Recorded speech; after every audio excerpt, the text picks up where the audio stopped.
ओम शांति। मुरली से पहले हम अपने पिता परमात्मा की याद में बैठेंगे, जो हमें रोज वरदानों से झोली भरते हैं। उनकी याद से स्वयं में शक्ति भरेंगे। मैं आत्मा शिव परमात्मा की संतान पवित्र हंस हूँ। गुण मोती चुगने वाली आत्मा हूँ। मैं सर्व आत्माओं के गुणों को देखती हूँ। मैं आत्मा सभी के गुणों को देखने वाली हंस आसन पर विराजमान पवित्र दृष्टि वाली आत्मा हूँ। मेरा मन वचन कर्म शुद्ध है। मैं गुणों के सागर शिव बाबा से शांत मन से अनमोल रतन सुनती हूँ।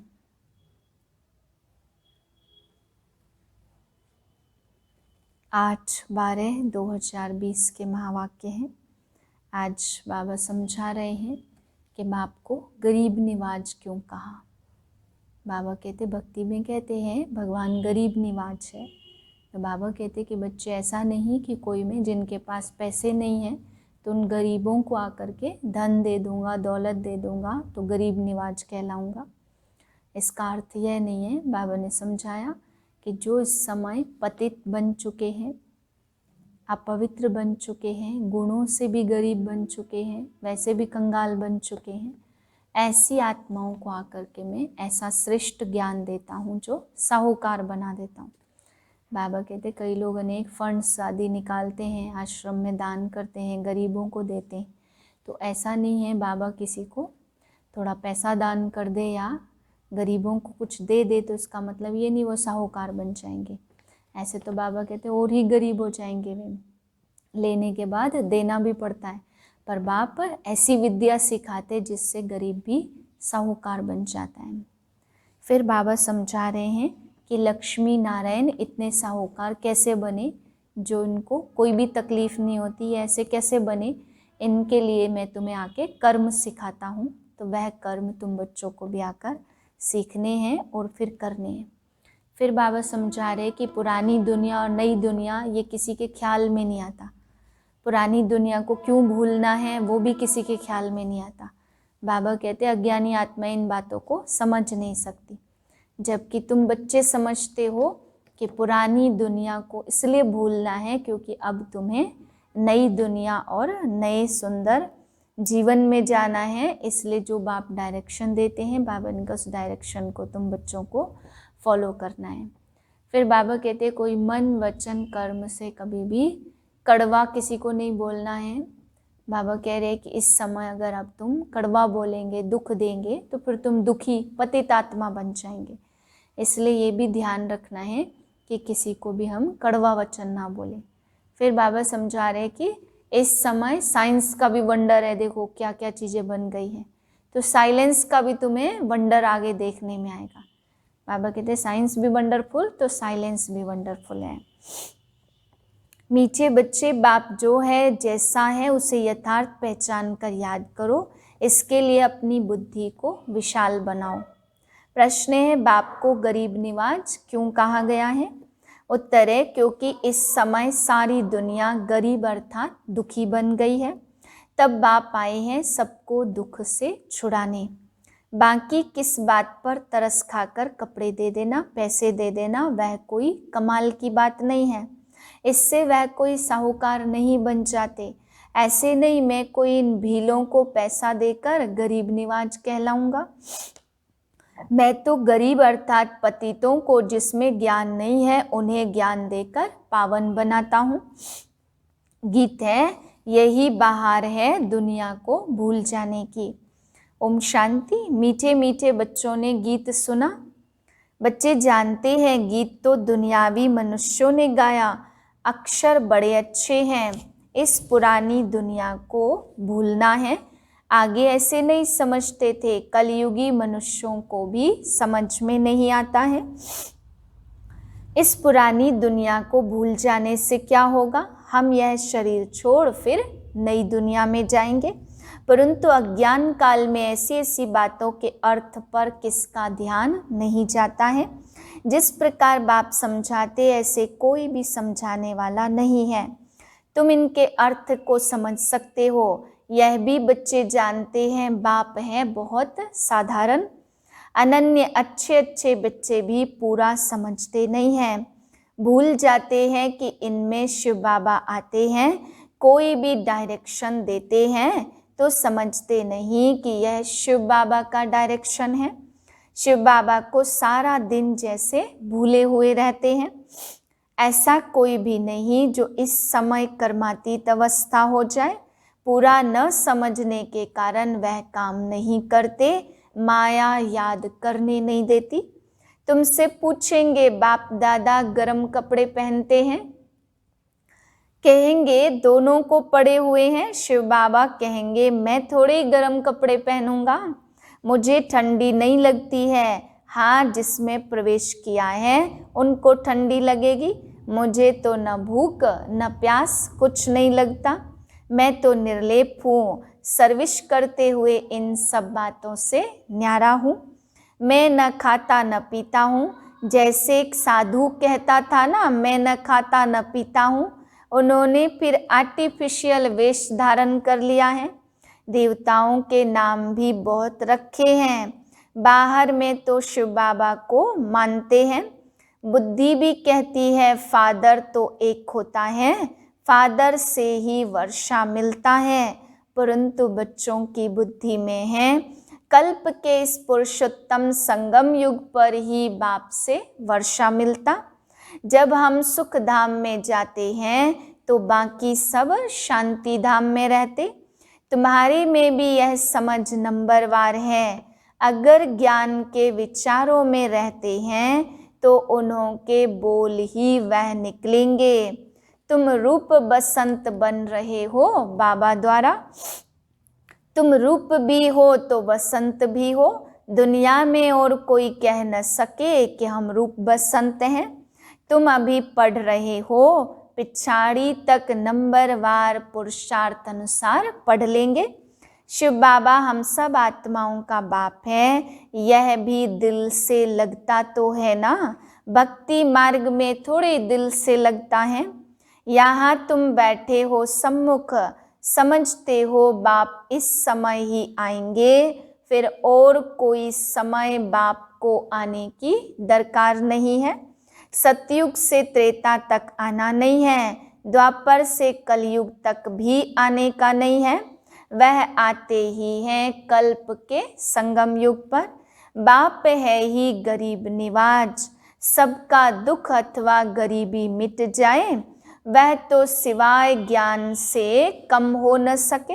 बाकी कपड़ा आदि देने से कोई साहूकार तो बन नहीं जाएंगे।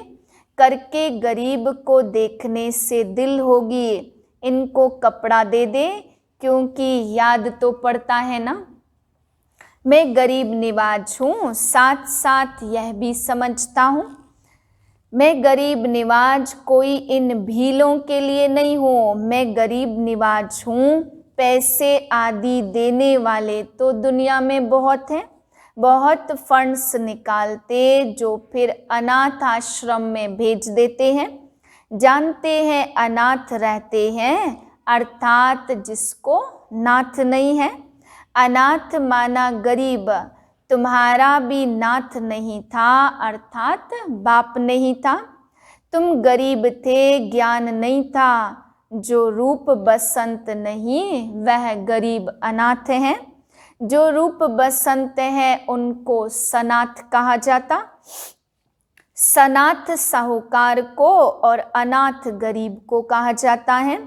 तुम्हारी बुद्धि में है सब गरीब हैं, उन्हों को कुछ दे देवे। बाप गरीब निवाज है तो कहेंगे ऐसी चीज देवे जिससे सदा के लिए साहूकार बन जावे। बाकी यह कपड़ा आदि देना तो कॉमन बात है, उनमें हम पड़े ही क्यों। हम तो उनको अनाथ से सनाथ बना देवे। भल कितना भी कोई पदमपति है, परंतु वह भी सब अल्पकाल के लिए। यह है ही अनाथों की दुनिया। भल पैसे वाले हैं, वह भी अल्पकाल के लिए। वहाँ है ही सदैव सनाथ, वहाँ ऐसे कर्म नहीं कूटते। यहाँ देखो कितने गरीब हैं, जिसको धन है उनको कोई को तो अपना नशा चढ़ा रहता। हम स्वर्ग में हैं परंतु है नहीं, यह तुम जानते हो। इस समय कोई भी मनुष्य सनाथ नहीं है, सब अनाथ हैं। यह पैसे आदि तो सब मिट्टी में मिल जाने वाले हैं। मनुष्य समझते हैं हमारे पास इतना धन है जो पुत्र पौत्रे खाते रहेंगे, परंपरा चलता रहेगा, परंतु ऐसे चलना नहीं है, यह तो सब विनाश हो जाएगा। इसलिए तुमको इस सारी पुरानी दुनिया से वैराग्य है। तुम जानते हो यह नई दुनिया को स्वर्ग और पुरानी दुनिया को नरक कहा जाता, क्योंकि बाबा नई दुनिया के लिए साहूकार बना रहे हैं।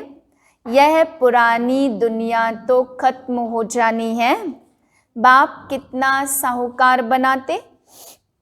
यह लक्ष्मी नारायण साहूकार कैसे बने? क्या कोई साहूकार से वर्षा मिला या लड़ाई की? जैसे दूसरे राजगद्दी पाते हैं, क्या ऐसे राजगद्दी पाई? वह कर्मों अनुसार यह धन मिला, तो बाप का कर्म सिखलाना तो बहुत ही न्यारा है। कर्म अकर्म विकर्म अक्षर भी क्लियर है ना। शास्त्रों में कुछ अक्षर हैं, आटे में नमक जितना रह जाते। कहाँ इतने करोड़, बाकी 9 लाख रहते हैं, 1/4% भी नहीं हुआ, तो इसको कहा जाता आटे में नमक। पुरानी दुनिया विनाश हो जाती है। बहुत थोड़े संगम युग में रहते, कोई पहले से शरीर छोड़ जाते, वह फिर रिसीव करेंगे। जैसे मुगली बच्ची थी ना, अच्छी थी तो जन्म बिल्कुल अच्छे घर में लिया होगा। नंबरवार सुख में जन्म लेते हैं। सुख तो उनको देखना, थोड़ा दुख भी देखना है। कर्मातीत अवस्था तो किसकी हुई नहीं है। जन्म बड़े सुखी घर में जाकर लेंगे। ऐसे मत समझो यहाँ कोई सुखी घर है नहीं। बहुत परिवार ऐसे होते जो बात मत पूछो, बाबा का देखा हुआ है। बहुएं एक ही घर में ऐसे शांत मिलाप में रहती, जो बस सभी साथ में भक्ति करती, गीता पढ़ती। बाबा ने पूछा, इतनी सब इकट्ठी रहती, झगड़ा आदि नहीं होता? तो बोला, हमारे पास तो स्वर्ग है, हम सभी इकट्ठे रहते हैं, कभी लड़ते झगड़ते नहीं हैं, शांत में रहते। कहते हैं यहाँ तो जैसे स्वर्ग है, तो जरूर स्वर्ग पास्ट हो गया है ना। तब कहने में आता है यहाँ तो जैसे स्वर्ग लगा पड़ा है, परंतु यहाँ तो बहुतों का स्वभाव स्वर्गवासी बनने जैसा दिखाई नहीं देता। दास दासियां भी तो बनने हैं ना। यह राजधानी स्थापन होती है, बाकी जो ब्राह्मण बनते वह दैवी घराने में आने वाले हैं, परंतु नंबरवार है। कोई तो बहुत मीठे होते जो सबको प्यार करते रहते, कभी किसको गुस्सा नहीं करेंगे। गुस्सा करने से दुख होता। जो मनसा वाचा कर्मणा किसको भी दुख देते रहते, उनको कहा जाता दुखी आत्मा। जैसे पुण्यात्मा पापात्मा कहते, तो शरीर का नाम लेते हैं क्या? वास्तव में आत्मा ही बनती है। सब पापात्माएं भी एक जैसी नहीं होती, पुण्यात्मा भी सब एक जैसी नहीं होती, नंबरवार पुरुषार्थ अनुसार होते हैं। स्टूडेंट खुद समझते होंगे ना कि हमारे कैरेक्टर्स अवस्था कैसी है, हम कैसे चलते, सबको मीठा बोलते हैं, कोई कुछ कहे हम उल्टा सुल्टा जवाब तो नहीं देते। बाबा को कई बच्चे कहते बच्चों पर गुस्सा आता, तो बाबा कहते जितना हो सके प्यार से काम लो, निर्मोही भी बनना चाहिए ना। यह तो तुम बच्चे समझते, हमको यह लक्ष्मी नारायण बनना है। एम ऑब्जेक्ट सामने खड़ी है तो कितनी ऊंची एम ऑब्जेक्ट है। कोई भी मनुष्य मात्र को ज्ञान का सागर व पतित पावन नहीं कहेंगे। ब्रह्मा विष्णु शंकर को देवता कह फिर शिव को परमात्मा कहते तो शिव सबसे ऊपर हुआ ना। पढ़ाई से यह लक्ष्मी नारायण पद पाया, भारत का प्राचीन योग क्यों नहीं मशहूर होगा। जिससे मनुष्य विश्व का मालिक बनते तो उसको कहते सहज योग सहज ज्ञान। भक्ति मार्ग में जन्म बाय जन्म ठोकरें खाते आए, मिलता तो कुछ भी नहीं है। यह तो एक ही जन्म में मिलता, इसलिए सहज कहा जाता। आजकल देखो कैसे कैसे इन्वेंशन निकलते रहते। साइंस का भी वंडर तो साइलेंस का भी वंडर है। तुम शांति में बैठे हो, नौकरी आदि भी करते, हथ कार डे और आत्मा के दिल यार तरफ, आशिक माशुक भी गाए हुए हैं। कहाँ भी बैठे याद आ जाएंगे, रोटी खाते रहेंगे, बस सामने उनको देखते रहेंगे। अंत में तुम्हारी यह अवस्था हो जाएगी, बस बाप को ही याद करते रहेंगे। अच्छा, मीठे मीठे सिकिल दे बच्चों प्रति माता पिता बाप दादा का याद प्यार, गुड मॉर्निंग। रूहानी बाप की रूहानी बच्चों को नमस्ते। हम रूहानी बच्चों की रूहानी बाप दादा को याद प्यार, गुड मॉर्निंग, नमस्ते। धारणा के लिए मुख्य सार है। पहली पॉइंट, रूप बसंत बन मुख से सदा सुखदाई बोल बोलने हैं, दुखदाई नहीं बनना है, ज्ञान के विचारों में रहना है, मुख से ज्ञान रतन ही निकालने हैं। दूसरी पॉइंट है निर्मोही बनना है, हर एक से प्यार से काम लेना है, गुस्सा नहीं करना है, अनाथ को सनाथ बनाने की सेवा करनी है। वरदान है अपवित्रता के नाम निशान को भी समाप्त कर हिज होलीनेस का टाइटल प्राप्त करने वाले होली हंस भव। जैसे हंस कभी भी कंकड़ नहीं चुगते, रत्न धारण करते, तो ऐसे होली हंस किसी के अवगुण अर्थात कंकड़ को धारण नहीं करते। वे व्यर्थ और समर्थ को अलग कर व्यर्थ को छोड़ देते और समर्थ को अपना लेते। ऐसे होली हंस ही पवित्र शुद्ध आत्माएं हैं। उनका आहार व्यवहार सब शुद्ध होता। जब अशुद्धि अर्थात अपवित्रता का नाम निशान भी समाप्त हो जाए, तब भविष्य में हिज होलीनेस का टाइटल प्राप्त हो। इसलिए कभी गलती से भी किसी के अवगुण धारण नहीं करना। स्लोगन है सर्वंश त्यागी वह है जो पुराने स्वभाव संस्कार के वंश का भी त्याग करता है। ओम शांति।